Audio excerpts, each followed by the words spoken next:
Hello everybody, welcome to Translated Learning Physics videos. Today we'll be discussing about SUVAT or kinematic equations, and in that we'll be considering the body moving horizontally.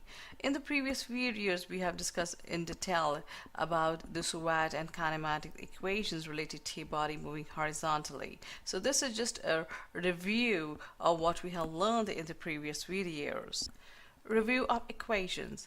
There are three equations for the motion for body which traveled with uniform acceleration. That means when we are considering the SUVAT or the kinematic equations, we'll be taking into consideration the uniform acceleration.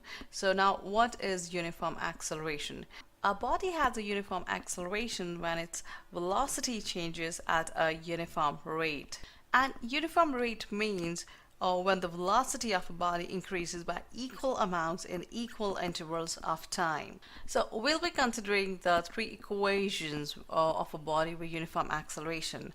Now the question arises, what is the use of these equations? Why we are using these equations? So the answer is, these equations give relationship between initial velocity, which is u, final velocity v, acceleration a, time taken t, and distance covered. So when we have to find out the relationships between the initial velocity, final velocity, acceleration, time, or distance, we can consider any of the three SUVAT or kinematics equations. So with the help of these three equations, we can find any relationship. Like if we want to find the relationship between initial velocity and time, then we can find it out. And if we have to find the relationship between initial velocity and the distance, again we can find it out, and so on. And these three equations help us to find one value when some other values are given. Like if I have to find initial velocity, then I can use any of those three equations and can use the given values in the question. Like if in the question final velocity is given, or acceleration is given, or time is given, or distance is given, I can use these values to find these missing values. So this is the role of these three equations, that it gives a relationship between all these 5 parameters. Now we have understood the concept about the equation. Now let us review those equations. So the three SUVAT or kinematic equations are: the first one, v equals to u plus at. The second one is v squared minus u squared equals to 2as, and s equals to ut plus half at squared. Here v stands for the final velocity, u stands for the initial velocity, a for acceleration, t for time taken for the body to travel the distance, and s is the distance traveled.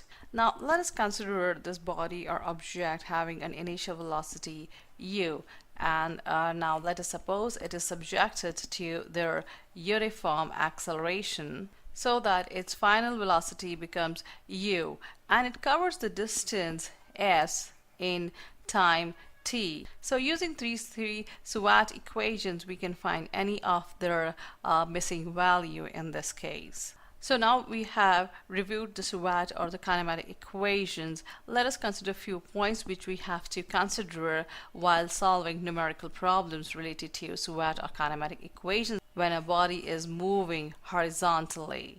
So the few points we have to consider is that when a body starts from rest, we have to consider the initial velocity to be 0, and when a body comes to rest, that means stops, then the final velocity will be 0, and when a body moves with uniform velocity, then its acceleration will be 0. When I'm talking about the uniform velocity, that means the initial velocity is equals to the final velocity, so there is no change in the acceleration. That is why the acceleration is 0.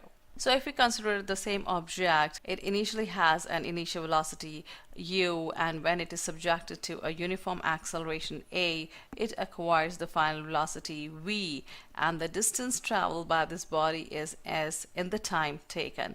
So if the body starts from rest, then we will consider u equals to 0, but in the question when the body comes to rest, or what we say stops, then we will consider v equals to 0, and when there is no change in the initial and the final velocity. That means when initial velocity is equals to final velocity, the body moves with uniform velocity, then the acceleration will be zero. So these are the 3 points we have to take into consideration while solving the numerical problems. Thank you very much for watching this video. For more videos, you can visit our website transelearning.com. Have a great day.